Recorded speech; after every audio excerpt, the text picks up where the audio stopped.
కానీ మీకు కోపం వచ్చింది అనుకోండి, 10 మంది బలం మేము ఒకళ్ళకే వస్తాం. ఎలా వచ్చింది ఆ బలం చెప్పండి? అంటే ఆ భావానికి వచ్చింది, అంతేగా. ఇప్పుడు మనం మామూలుగా ఏదైనా బరువు ఎత్తాలని చెప్తాం, కానీ ఏదైనా ఆపద వచ్చింది అనుకోండి, ఒక్కొక్కరు 4 బరువు ఎత్తదు. మరి ఎలా ఎత్తుతాం అంటే, మన దెయ్యాలు కూడా ఎలా ఉంటాయంటే, దెయ్యం అనేది ఏం లేదు, ఒక భావన. అంటే ఆ మనసు అనేది అది ఆవాహన చేసుకొని తనలో ఉన్న మనసే తనని బలపరుచుకుంటుంది, అంతే తప్ప దెయ్యం అనేది ప్రత్యేకించి అది వచ్చేది లేదు. పోయిన తర్వాత ఈ జీవి తిరిగి వచ్చేది లేదు. మన కాబట్టి ఉన్నది ఒకే జన్మ, ఒకే విధానం. కాబట్టి కుటుంబ ధర్మాలలో మీరు సుఖంగా సంతోషంగా ఉంటా, ఆనందంగా జీవిస్తా, ఐకమత్యంతో ఉంటా, ప్రేమతత్వంతో ఉంటా, అందరూ ఒకే కుటుంబంగా జీవిస్తా, ఎవరి పని వాళ్ళు చేసుకుంటా చక్కగా మనం భగవద్భక్తిని అలవర్చుకోవాలి. మహాత్ములు చెప్పే మాట. ఎందుకంటే శివుడు దేవతలకు అందరికీ వరాలు ఇచ్చినాడు, రాక్షసులకి దేవతలకు అందరికీ. అట్లాంటి శివుడు ఇవ్వలేదంటే అసలు ఈ సృష్టిలో ఏమీ లేదు. రాముడే శివభక్తుడు, విష్ణు అవతారాలని శివభక్తుడు, శివుడు విష్ణువు భక్తుడు. హరివారులు ఇద్దరు కంటే అదుకులు లేదు. అమ్మవారి కనకదుర్గమ్మ తల్లి అద్భుతమైనటువంటి దేవతామూర్తి, మూలమూర్తి, సృష్టి మొత్తానికి ఆధారం అయి ఉన్నటువంటి మూర్తి. మనకి ఏమన్నా ఇట్లాంటి మీకు మానసికంగా ఇప్పుడు మీరు అనుకోండి, ఒకవేళ ఉండి అనిపించినా మనకు హనుమంతుని యొక్క మంత్రం, హనుమంతుని యొక్క రూపం, హనుమంతుని యొక్క ఫోటో, హనుమంతుని యొక్క దారం కట్టుకోండి శుభ్రంగా చక్కగా. ముఖ్యంగా అలవర్చుకోవాల్సింది ఏంటంటే, ప్రతి మనిషి స్త్రీ పురుషులు ఎక్కడికి పోయినా మీరు ఉదయం చేయగలిగితే స్నానం చేసి ముఖ్యమైన పనులకు పోయేటప్పుడు ఎటో చేస్తారు చేసి ఖచ్చితంగా ఇంట్లో దీపారాధన చేయండి, మొత్తం బొట్టు పెట్టుకోండి, విధులు పెట్టుకోండి. మీరు ఆడికైనా పోయింది మీకు విజయం సాధించినట్టే. కారణం ఏమిటి? ఇప్పుడు నేను మామూలు వాడిని, ఇందాక మీకు ప్రయాణం చేసుకున్నా వాస్తవాన్ని. ఎందుకంటే నేను కృష్ణతత్వాన్ని ఎక్కువ ఫాలో అవుతుంటా. కృష్ణతత్వం అంటే ఏంటంటే ఎప్పుడు ఎక్కడ ఎలా ఉండాలో అలా ఉండటమే ధర్మం. అందుకని నేను అప్పుడు ఉన్నప్పుడు మామూలుగానే ఉంటాను, ఇందులోకి వస్తే మారిపోద్ది పాత్ర. ఇట్లా రకరకాలుగా ఉన్నప్పుడు మీరు కూడా, మీరు ఇప్పుడు నన్ను చూస్తే ఒక స్వామి గురువు గారు అంటారు. మరి ఇందాక నేను కనపడ్డాను మీకేం గురువుని కాదు. ఎందుకని? అట్లాగే ముఖాన్ని మీరు బొట్టు ధరించి మీరు ఏ పనిలో పోయినా ఒక 10% మీకు బోనస్ కలిసి. అంటే ఇది కాదేమో, అవుతా కాదు అనుకున్నది అవ్వటానికి ఆస్కారం ఉంటుంది. అంటే ఎవరి దగ్గరికన్నా పోయి ఏదైనా అడిగితే మనిషిని ఒకసారి ఎడారిలో చూసి కాదనలేడు మనిషి. అంటే అతనిలో ఉన్నటువంటి సౌమ్యత అతన్ని ఏమోలకు అతను సాయం చేస్తారు. అందుకని ముఖంలో బొట్టు అనేది అంత ఇంపార్టెంట్ మనకి. అట్లా బొట్టు పెట్టుకొని చక్కగా దర్శించి ఇవన్నీ చేసుకోండి. ఇక ఏమన్నా ఇట్లాంటి అనేక రకాలుగా ఏమన్నా, ఎందుకంటే ఇది ఒకనాడు చెబితే అయ్యేది కాదు, చాలా లోతైన విషయాలు. పైగా నా ప్రవచనాలు ముఖ్యం ఏమిటంటే మూలత్వం తగ్గాలి మనం. నేను గురువుని అనే ఫీలింగ్ కూడా నాకు ఉండదు. మా పద్ధతిలో గురు పూజలు కూడా ఉండవు పెద్దగా, ఎందుకంటే ఒక్కొక్క పద్ధతిలో ఒక రకంగా ఉంటాయి. మీరందరూ కూడా మంచి భక్తులు కావాలి.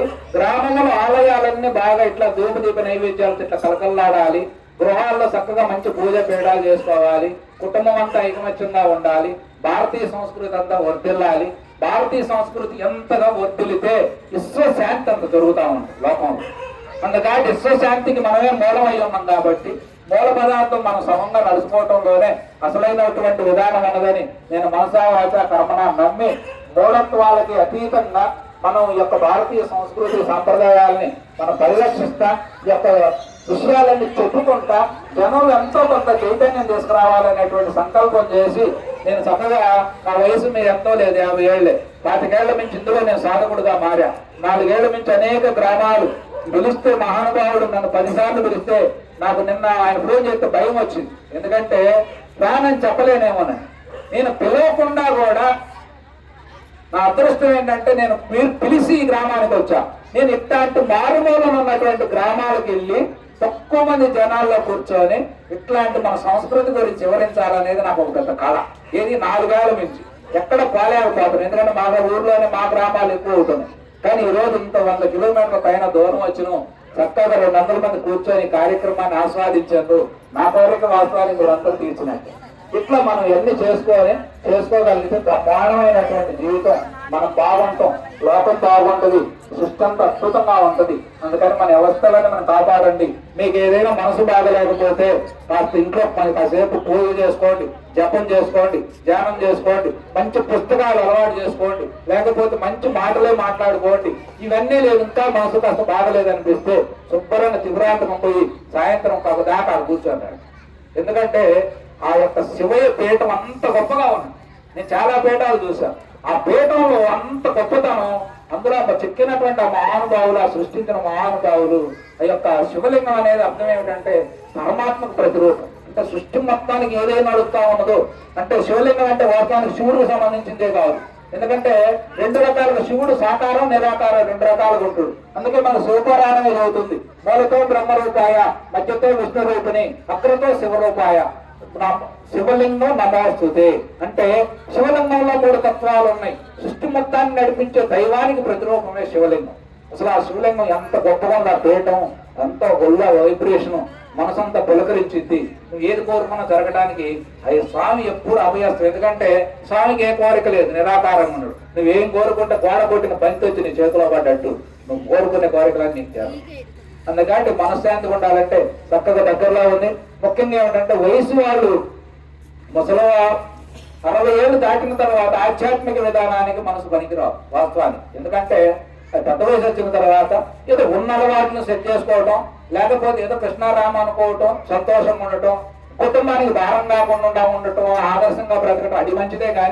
కానీ భక్తి అనేది వయసులోనే అలవాటు చేసుకోండి. వయసులో అలవాటు అయితే మీరెవరికి నామర్ద పడాల్సిన పని లేదు. ఈ రామాలయానికి వచ్చి శనివారం కూర్చొని 1 గంట భజన చేయడానికి ఏమాడికి పోతే అనుకుంటారేమో. ఎందుకంటే ముఖ్యంగా మన అందరికి ఉండే సమస్య ఏమిటంటే మరి గుడికి పోతే మరి చిన్న చిన్న లోపాలు ఉంటాయి. మనకి ఏదో అత్తగోడలు అరుచుకోవడం, ఇరుగు పొరుగులు అరుచుకోవడం, దానివల్ల మనమో 8 రోజులు గుడికి పోతాను కానీ మరి ఏడేం మానలేదు అనుకుంటారేమో ఆయన కొంచెం మనసు భయపడుతుంటుంది. ఏ మనిషి పూర్ణంగా మారలేదు, పూర్ణత్వం ఏమి ఉండదు. ఎందుకంటే మంచి చెడు కలబోసినటువంటిది మనస్తత్వం. కాకపోతే చెడును తగ్గించుకుంటా మంచిని పెంచుకుంటూ పోతా ఉండాలి. ఒక్కొక్క గుణాన్ని దీన్ని తగ్గించుకుంటా. ఇప్పుడు మనం కనుక ఒక 10 లక్షలు అప్పు ఉందనుకోండి, 50 లక్షలు తీసుకున్నట్టుగా దుర్గుణాలను కూడా మనం ఒక్కొక్కటి తగ్గించుకుంటా, సద్గుణాలు అంటే మంచి ప్రవర్తన పెంచుకుంటా లాస్టుడు చిన్నగా పరమాత్మ స్థానానికి మనం చేరాలి. అలా చేరాలంటే భక్తి అనేది అలవడాలి. భక్తి ద్వారా మహాత్ములు ఎంతో మంది ధరించారు. అట్లాంటి భక్తి లేకపోతే బండరాయితో సమానం చూద్దాం. బండరాయి ఉంటుంది, బండరాయి మీద నీళ్లు పోసినా ఏం ఉండదు, మొక్కేసినా పండదు. అట్లాగే హృదయం కూడా భక్తి లేకపోతే మెత్తదనం రాదు, కఠోరంగా ఉంటుంది. మనసు తను బాధపడుతుంటే తను బాధపడుతుంది. అలా బాధ పెట్టకుండా మెత్తన మనసు రావాలంటే భక్తి అలవడితే మంచి సాంప్రదాయం, సంస్కృతి ఇవన్నీ మనకు అబ్బుతాయి.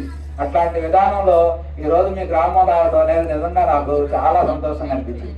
ఎందుకంటే ఇంతమంది జనాభా, ఇంత పెద్ద చిన్న గ్రామం, పెద్దగా జనాలు రావడం, శ్రద్ధగా వినటం, ఇవన్నీ చాలా సంతోషంగా అనిపిస్తుంది నాకు. నిజంగా నేను ఎన్నాళ్ళ నుంచి అనుకున్నటువంటి ఒక కోరిక నిజంగా నాకు త్రిపురాంతేశ్వర స్వామి నా కోరిక తీర్చిందేమో. చూడు, నేను నా కోరిక తీర్చిందమ్మా. మీకు ఎందుకు వేరడు ఒకసారి తప్పట్టు పట్టండి. నేను ఇట్లాంటి గ్రామానికి వచ్చి ఇట్లాంటి మంచి ప్రవచనం చెప్పాలని ఎంత కలలు కన్నా నా కళ నెరవేరింది ఈరోజు.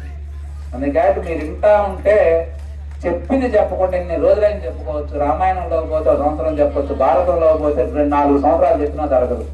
అంత అద్భుతమైనటువంటి ఎన్ని సూక్ష్మాలు ఉంటాయో మనకి.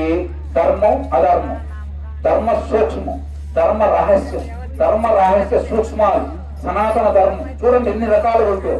ఇవన్నీ చాలా మెలుగులు ఉంటాయి. మనకి రామాయణం మనకి సృష్టిలో అర్థం చేసుకునేది, మనకు భగవద్గీత మొత్తం సారాంశం ఒక్క ముక్కలో చెప్పాలంటే ఏమి జరిగినా నీ మంచిగా అని చూడు. సమయం పోతామని ఏమి జరిగినా నీ మంచిగా అనుకోవాలి. ఎలా అనుకోవాలో దీంట్లో పోతే మనకి సింపుల్గా చెప్పుకుని అర్థం అవుతుంది. ఆ రోజు మందర రావణాసురుని చెల్లెలు శూర్పణఖ వాళ్ళిద్దరు మనకి ఇళ్ళంలో, వాళ్ళిద్దరు వల్ల రాముడు సీతమ్మ కష్టాలు పడ్డారు అనుకుంటాం. కానీ వాళ్ళిద్దరే లేకపోతే ఈ రోజు రాముడు మనకు తెలిసేవాడే. వాళ్ళిద్దరూ మనకి నాగార్జున సాగర్కి ఆనుకట్టేసి నీళ్లు కనుక తిప్రాంతకానికి మలిపినట్టు రాముడి జీవితానికి అడ్డుకట్టేసి ఆయన ఉన్నతమైన శిఖరాల్లో తీసుకుంటారు. మనకు భారతంలో యుద్ధం జరగలేదనుకో, యుద్ధం జరిగితే యుద్ధఘట్టాలు జరుగుతుంటే ఎంత హృదయం శోభిస్తుంది. ఎందుకంటే శ్రీమూర్తులు అన్ని లక్షల మంది చనిపోయారు, అంత విలువలాడుతూ ఉంటది ప్రాణం. కానీ అదే యుద్ధం జరగకపోతే మనకు అందులో ఉన్నటువంటి అమృత స్వరూపం అంతా జారువాలి. యుద్ధం జరగటం వల్లే మనకి యక్ష ప్రశ్నలన్నీ 123 ఉంటాయి. ఎంత అద్భుతంగా ఉంటాయి ఆ ప్రశ్నలు. ఆ తర్వాత సనస్సు జాతిని ఆత్మబోధ ఉంటుంది. ఆ తర్వాత భగవద్గీత, విష్ణు సహస్రనామాలు, ఇవన్నీ అందులో నుంచే వచ్చింది. అట్లాగే మన జీవితంలో కూడా కొంతమంది కష్టాలు వచ్చి నేను బాధపడతా ఉంటాం. కానీ ఈ కష్టాలు ఏది సృష్టిలో అసలు శాశ్వతం అనేది లేదు. నీకు సంతోషం వచ్చిందా కొన్ని రోజులే ఉంటుంది, దుఃఖం వచ్చిందా కొన్ని రోజులే ఉంటుంది, అనేక బాధలు వచ్చినా కొన్ని రోజులే ఉంటాయి. మన పూర్వీకులకి గుడ్డు దీపం పెట్టుకొని 10 మంది కూర్చొని అన్నం తిన్నాం. ఈ రోజు మనం ఏసీలు వేసుకొని బ్రతుకుతాం. అవునా? అట్లాగే మనం మీ ఇళ్లలో ఏమైనా చిన్న చిన్న కష్టాలు వచ్చినా ముఖ్యంగా చెప్పాల్సింది ఏమిటంటే విద్యావంతులు కావాలి. ముఖ్యంగా మనకి అపర విద్య పర విద్య 2 ఉన్నాయి. అపర విద్య అంటే మన పిల్లల్ని చదివించాలి బాగా. ఒక్క కుటుంబం చదివితే మన కుటుంబం నుంచి విద్యావంతుడై వెదిగితే ఆ కుటుంబం ఆ వంశం మొత్తాన్ని అతను ఉద్ధరించడం. ఇవాళ పెద్ద ఇప్పుడంటే అమెరికాలో అంత ఇబ్బంది ఏర్పడుతుంది, కానీ ఒకప్పుడు ఇక్కడి నుంచి ఒక మనిషి అటు పోతే 100 కోట్లు 1000 కోట్లు సృష్టించారు. అవునా? అందుకని చదువుల వల్ల విద్య వల్ల ఇవాళ పిల్లలు మా ఏరియా పిల్లల్ని ఇటు పిల్లల్ని మేము ఇయ్యం, ఇటు వాళ్ళని చేసుకోం. కానీ మా ఏరియా నుంచి ఇక్కడ పిల్లగా అబ్బాయిలకు అమ్మాయిలు ఇస్తాం. కారణం ఏమిటంటే ఒక టాప్ ర్యాంకులు కొడుతుంటుంది, నెలకు 3-4 లక్షలు సంపాది. మనకు కావాల్సింది ఏమిటి? సంపాదన సంస్కారమే కదా. అందుకని చక్కగా జరుగుతా ఉంది. అందుకని పిల్లల్ని చక్కగా చదివించండి, బాగా దృష్టి పెట్టండి.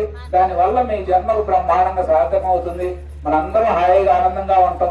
మన ఆలయాల్లో భజన కార్యక్రమాలు, ఇళ్లల్లో పూజా కార్యక్రమాలు, మన సంస్కృతి దెబ్బతినకుండా, రాజకీయాల్లో అతిగా ఏళ్లు పెట్టకుండా, మన పూర్వీకులు ఇచ్చిన మన సాంప్రదాయాన్ని మనం గౌరవించుకుంటా, మన శాస్త్ర ప్రమాణాన్ని గురువాక్యాన్ని మనం పాటించి మన జీవితాలు తరింపు చేసుకుందాం. అందుకు తెలుసుకోవడానికి మనకు త్రిపురాంతకేశ్వర స్వామి, బ్రహ్మరామ అమ్మవారు, లక్ష్మీ శ్రీమన్నారాయణ మూర్తులు, అలాగే రామహంసతో జన్మించిన సీతారాములు, మరి వీళ్ళందరూ కూడా మనకు ఆదర్శవంతులై వాళ్ళందరి యొక్క అనుగ్రహం ఆశీస్సుల చేత మనందరం కూడా సుఖంగా సంతోషంగా జీవించి మానవ జన్మను సార్థకం చేసుకోవాలి. ఏ జన్మ ఏ ఉద్దేశంతో మానవ జన్మ వచ్చిందో ఆ లక్ష్యానికి మనందరం చేరువు కావాలని మనసా వాచా కోరుకుంటూ హరి ఓం తత్సత్ సర్వం స్వార్పణమస్తు. ఓం స్వస్తి.